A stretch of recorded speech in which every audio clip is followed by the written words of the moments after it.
J'ai appris le shiatsu, donc, qui est une méthode comme l'acupuncture, sauf qu'on n'utilise pas des aiguilles, on utilise les mains et autres, mais pas d'aiguilles. Et donc du coup, je me suis dit, bah, voilà, toutes ces techniques un peu dont on n'entend pas forcément parler. Donc voilà, j'ai commencé à fouiner, à chercher, et aujourd'hui j'en fais mon métier. Voilà, donc ce qui me passionne, c'est ça, c'est tout ce dont on parle pas, qui est énergétique. Voilà pourquoi quand on va se balader dans les bois, on revient, on est bien. Ouais, pourtant, il n'y a rien de... Quand les gens me demandent ce que c'est l'énergétique, c'est ça. C'est moi, je rentre dans une maison, je m'y sens bien ou je m'y sens pas bien. Ça s'explique pas, c'est comme ça. Je crois qu'on l'a aussi avec... je suis même sûre avec les gens. Voilà, c'est... Et... Et tous... Voilà, moi, ce qui me plaît, c'est ça. C'est... les pierres, la nature, voilà, l'énergétique, parce que c'est vaste. Euh, et ce qu'on peut en faire avec, parce qu'on a vraiment des super résultats, tout en douceur. Voilà, la douceur. Je crois qu'on a oublié un peu tout ce qui était aujourd'hui douceur, gentillesse, qui est aujourd'hui presque un défaut d'être gentil. Euh, Voilà, c'est ça qui aujourd'hui, pour moi, me passionne. Et du coup, aider les autres, parce que moi, j'ai tellement été en détresse pour Clément de ne pas arriver à trouver une solution et qui était pas si loin et qui était douce et qui était simple. Je me dis, mais c'est quand même dommage que d'autres gens ne puissent pas avoir accès à ça, en fait. Et voilà, et je pense que c'est pour ça que j'en fais mon métier aujourd'hui. Alors, le shiatsu, c'est une méthode... Donc, moi, je me suis formée en 2009. Je suis quelqu'un qui est très contact. Donc ce besoin de toucher, voilà, quand j'achète un vêtement, j'ai besoin de toucher. Je pense que c'est pour ça aussi que je pourrais attirer par les pierres, parce qu'il y a ce côté euh, de toucher, chaud, froid, voilà. Et le shiatsu, en fait, va permettre, en appuyant sur les points d'acupuncture, de retirer des maux, aussi bien physiques que psychologiques. Donc, on travaille sur des cervicalgies, lombalgies. Alors, j'ai beaucoup de gens qui viennent me voir pour des problèmes gastriques, constipation, diarrhée, des maux de tête chroniques, voilà, des choses comme ça. Des problèmes d'épaule, des problèmes de genoux. Voilà, donc ça, c'est ma base. Voilà. Je suis formée en réflexologie aussi, donc je travaille en réflexologie pour compléter le shiatsu, même si tout ça, au bout d'un moment, se retrouve.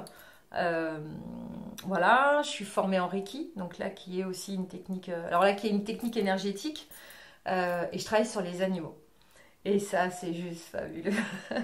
Parce que les animaux, ils ont pas de barrière. Et ça marche, alors ça marche très bien sur l'être humain, bien sûr, mais sur les animaux,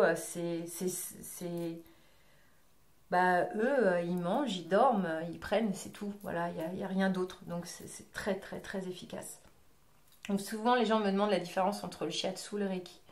Donc pour moi, le shiatsu, on va traiter plutôt un problème physique, même si le problème physique souvent vient du psychologique ou alors développe quelque chose au niveau psychologique. Parce que quelqu'un qui a mal à une épaule, j'ai eu le cas il n'y a pas très longtemps, depuis plus de 20 ans, forcément, quand on a une douleur qui est là depuis 20 ans, au niveau psycho, c'est compliqué. Et alors que le Reiki va travailler plus sur l'état de la personne en fait.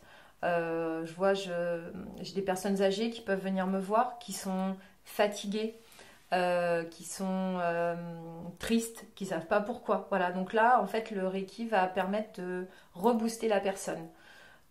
Des jeunes, là, avec tout ce qui s'est passé, le Covid, bah, pareil, qui sont un peu en dépression, qui sont pas bien, qui savent pas pourquoi. Donc là, c'est pareil, on réénergise. Alors moi, je fais rien. C'est je- j'ai vu une photo il y a pas très longtemps d'une vieille dame avec les foulards comme on avait à l'époque, avec un vieux tablier. Et elle pratiquait déjà le Reiki, mais comme quelqu'un qui retire le feu en fait. Hein, c'est ni plus ni moins ça. Sauf qu'avec les temps modernes, on a oublié. Moi, je dis que le Reiki, tout le monde peut le faire. C'est en chacun de nous. Après, il y a des gens qui y vont et des gens qui y vont pas. Et ça permet justement bah, de rééquilibrer en fait. Donc on redonne un souffle à notre corps, parce que peut-être aussi on va plus en nature, on est pris par le flot moderne, voilà. Donc le corps il a besoin d'être remis en activité. Mais tout ça se rejoint, parce que clairement le shiatsu, on travaille sur les méridiens et les points d'acupuncture, donc on est traversé par 12 méridiens. Le Reiki, on dit qu'on travaille sur les chakras, mais c'est sur les méridiens aussi, donc tout ça se rejoint. Voilà, après c'est des méthodes qui sont différentes, et puis moi je dis souvent que une personne va être plus attirée par le shiatsu, une autre plus par le Reiki. Je vois, j'ai un jeune homme en tête qui est venu, qui a commencé par le shiatsu, à qui j'ai proposé du Reiki, et qui au final a préféré rester sur le Reiki plutôt que le shiatsu. Au départ, il venait pour le shiatsu. Donc voilà, donc c'est des méthodes, je trouve, qui sont bien, parce que ça permet de proposer deux méthodes différentes à des personnes. Voilà. Voilà, ça c'est pour moi, c'est une vraie passion. Et j'en ai une autre aussi qui est les pierres. Une petite anecdote que j'ai eue avec un de mes chats. Donc ma chatte qui s'appelait Dixie, qui est morte il n'y a pas très longtemps, a développé deux otites au niveau des oreilles, très graves. C'était une chatte qui chassait beaucoup, qui entendait super bien. Et quand je suis allée chez le vétérinaire, elle m'a dit écoutez, il faut qu'on l'envoie à Marseille. C'est une opération très délicate et elle va perdre l'audition. On va retirer son otite, mais elle va perdre son audition. J'ai dit non, c'est pas possible, mon chat, je peux pas faire ça, mon chat. Donc j'ai encore fouiné et je me suis orientée sur des pierres que j'avais à la maison, qui s'appelle la malachite, qui est une pierre verte. Et que j'ai apposé, j'avais un collier que j'ai mis autour du cou de mon chat. Donc j'ai prévenu ma vétérinaire, j'ai dit voilà, j'ai laissé un peu de temps, ça m'embête de lui retirer son l'ouïe. Elle est restée pendant 15 jours à la maison avec ce collier.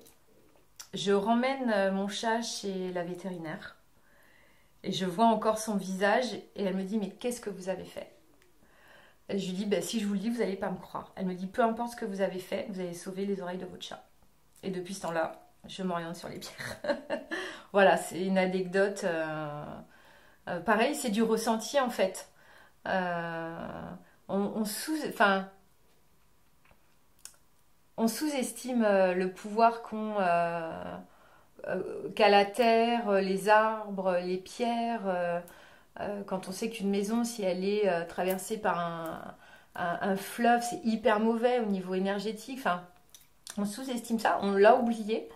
Et moi, c'est vraiment ce qui me fait vibrer en fait. Voilà. Parce que, encore une fois, tout ça, c'est des choses qui sont douces et qu'on a à portée de main. Faire une tisane, voilà, ça a plein de bienfaits. Faire son potager, c'est pareil. Euh, je pense à des personnes âgées elles ont 90 ans, c'est encore dans leur jardin et elles sont en pleine forme. Mais qu'est-ce qui a fait ça? C'est, je pense, le fait d'être dans la nature, voilà, et voilà, donc moi c'est ça qui me... D'ailleurs ça doit s'entendre, je le vis. Et je regrette presque de ne pas avoir une deuxième vie. Parce que j'ai commencé un truc et j'aimerais avoir 2 ou 3 vies encore parce que je sais qu'il y a encore plein de choses à donner, à comprendre et à faire.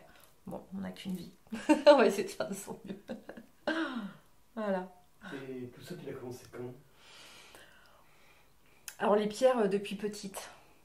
Les enfants aujourd'hui, je ne sais pas si vous avez remarqué, mais ils sont tous attirés par les pierres et très souvent les garçons.